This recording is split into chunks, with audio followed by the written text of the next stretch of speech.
What's going on, guys, and welcome back to the film room. Today we're going to be getting into some Trevon Diggs film, just kind of talking where he's improved, how he's improved throughout his rookie season, and also talking about why we are going to miss him significantly and what we could have had defensively had he been healthy upon Cheeto's return this week.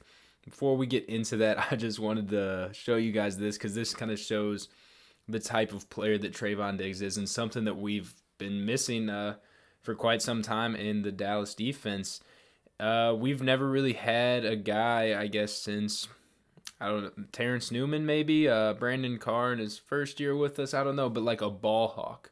We just never really kind of had that. I loved Byron Jones, and he was a lockdown corner. I still wish we had Byron Jones. I wish we paid him his money, but he was never a guy to like turn around, find the ball, and make a play on it. That's what Trevon Diggs is. Look at this play right here. You see the ball up in the air there, and then Trevon Diggs has his head around looking at the ball before the receiver does. And I'll play it out for you guys. Ends up making a play on the ball like a wide receiver, much like his brother Stephon, and then gets up and goes and takes it for a nice little return.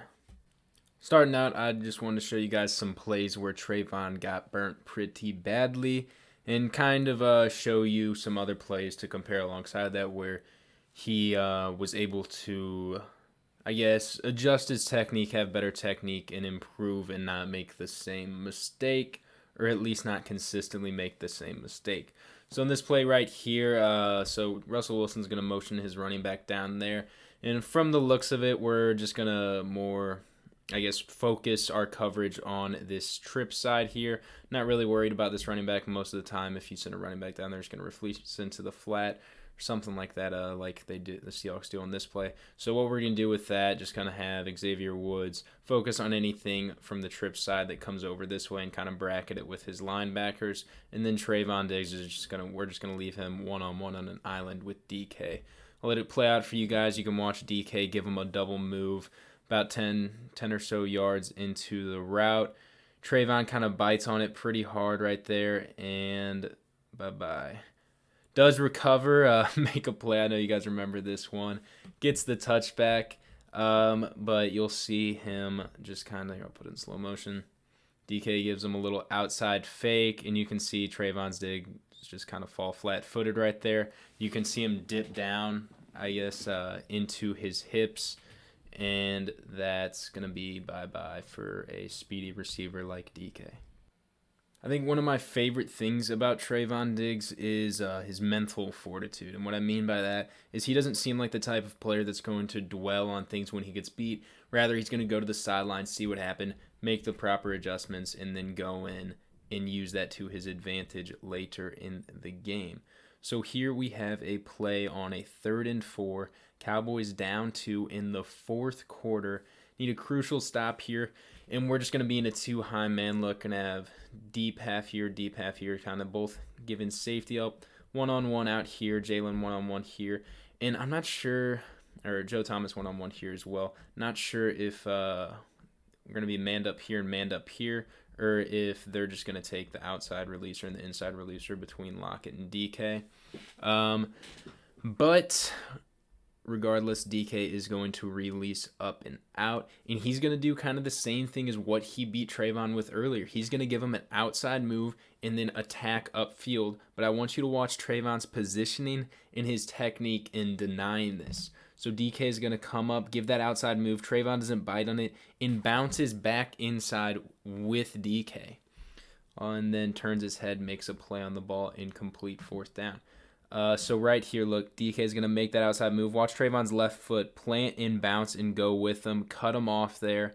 Stay with him, turn with him, and then get his head around when the ball's up in the air right about here to turn and make a play on the football. This is the same game, pretty much the same move that he got absolutely cooked on earlier, but rather this time he positions himself properly, uses correct technique in getting to the top of the route with DK, and then nearly makes a play on the ball as well. This play here is going to be kind of another mental lapse for young Trevon Diggs. And this isn't going to be so much him getting beat on a double move, but him not doing his job, I guess, worried about other players or other teammates' responsibilities. So we're just going to be in a base cover 3 here, just send 4. Going to have Jalen kind of come out, get the flat here. Jordan Lewis is going to come in from his slot part and be a middle roamer with Leighton Vander Esch. And then going to have flat down here with Anthony Brown. Xavier Woods is going to come over and pick up this deep third. Donovan Wilson going to come pick up this deep third. And then Trevon is responsible for this deep third. However, you'll see even before the snap, his eyes are in the backfield. And the Redskins on this play give a little bit of a read option or a RPO kind of look. They're going to have run blockers or a guy pull. And this fools Trevon Diggs, and he gets cooked over the top. Terry McLaurin was just running straight the whole time. So you're going to see this guard kind of pull. They want to make it look like this is going to be a run play, but he's really just going to come over and pass block the end. And then you'll watch Trevon Diggs' eyes in the backfield the whole way. Kind of comes down like he's going to play the run, and Terry McLaurin just has to run dead straight to get this touchdown pass. I respect Trevon's willingness to get involved in the run game, but at the end of the day, if you're responsible for a deep third, whether you're a safety or a corner, you got to be playing pass first every single time, especially when you're lined up over a deep ball threat such as Terry McLaurin.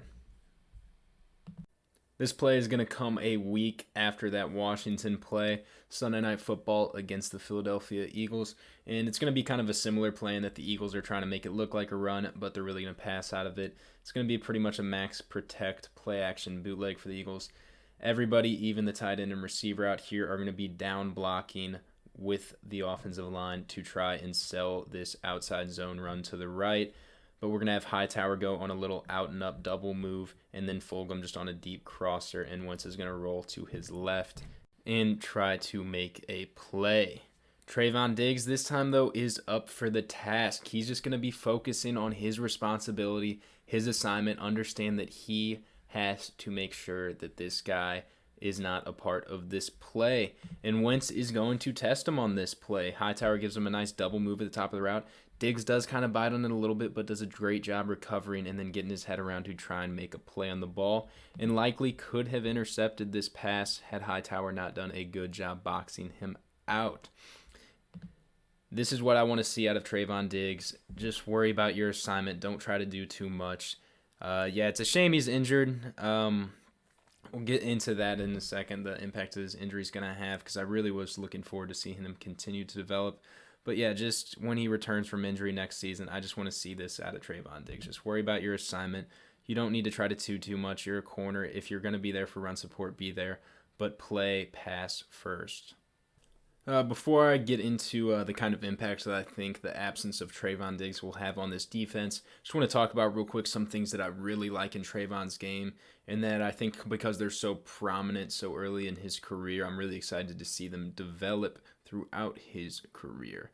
First, I think he's great in the bump and run. He does a really good job of being physical at the line of scrimmage, but not getting out leveraged, not losing his balance, getting too much on his toes. So that way he's still able to flip his hips and run with the receiver and shut them down the field with his excellent top end speed. Also, as I mentioned at the beginning of the video, Trevon is so good about getting his head around and making plays on football. I think this has a lot to do with how he was a receiver turned corner at Alabama. And much like his brother Stephon, he's really good at making plays on the football. You saw that play against the Eagles, his first career interception, a sliding, toe-dragging catch that you just don't see a lot of times out of cornerbacks, making a catch over the shoulder on the run, just making plays on the ball, and constantly being able to get his head around when running with the receiver. Getting into why I think Trevon Diggs' absence and injury will hurt this defense pretty significantly is because I think we were moving in the right direction with Cheeto getting back and being able to put Cheeto and Trevon in the same field. I felt like would give our defense and Mike Nolan more opportunity and more versatility. What I mentioned in the last video, and I use this play in particular, was I felt like we don't really trust too much. Maybe Jordan Lewis, Anthony Brown, definitely not Jordan Lewis though, to stick with guys in man. I feel like we trust Trevon to do it. I feel like when Cheeto comes back, we trust him to do it, and then Anthony Brown will get moved back to the slot, and Jordan Lewis would only see the field and dime packages and whatnot. But I feel like if we had Cheeto and Trevon in the field, that's not going to force us to do these like zone pass-offs. Here, I'll let it run out. Not letting Jordan Lewis run with guys across the field passing off, and then not having to rely on safety help over the top as much. And it just gives us options on whether or not we want to like blitz, whether we want to send safeties down into the box a lot more instead of having to drop them back off or keeping them in coverage, blitz them or something. And we don't have to do these like zone pass-offs because we have guys that we can trust to run across the field in man. And while I do think this is effective and definitely effective against teams like the Steelers who run a lot of bunch stuff, I don't know if it's going to work so much in teams that like to spread their receivers out. Those zone pass-offs can be kind of tricky at times in situations like those. So I was just really excited once Cheeto returned to be able to have him over here, Trevon over here, and then Anthony Brown down here instead of Jordan Lewis, and we might trust Anthony Brown a little bit more to run this across the field. And then maybe we can blitz Jalen instead of keeping him in. But now I feel like with Trevon gone, he's just going to kind of take the responsibility Cheeto's going to take the responsibility that Trevon had, and we're going to continue to kind of do the same thing over here in terms of passing off and then bracketing up here with the corner and a safety. So yeah, it sucks that we're not going to be able to do that. We're just going to probably mostly have to rely on our four-man rush, which is if it is effective as it was against the Steelers, I think we'll be fine. But yeah, just unfortunate timing for Trevon's injury that it's as soon as Cheeto's coming back, but at the same time, fortunate timing because we can still do the same things with Cheeto that we were doing with Trevon. Well, I appreciate you guys stopping by and staying until the end. Definitely make sure you hit that subscribe button. We're going to be doing a subscriber giveaway at 1,000 subs, so don't miss out on that. Also, feel free to like and comment on the video. Let me know what you think of Trevon Diggs in his rookie season. Definitely give us a follow on Instagram and Twitter as well at Cowboys Film Room. Post anything on there from Cowboys highlights, news, game film analysis, and it's a great way to stay up to date with the channel. Once again, I appreciate you guys stopping by, and I will see you on the next video.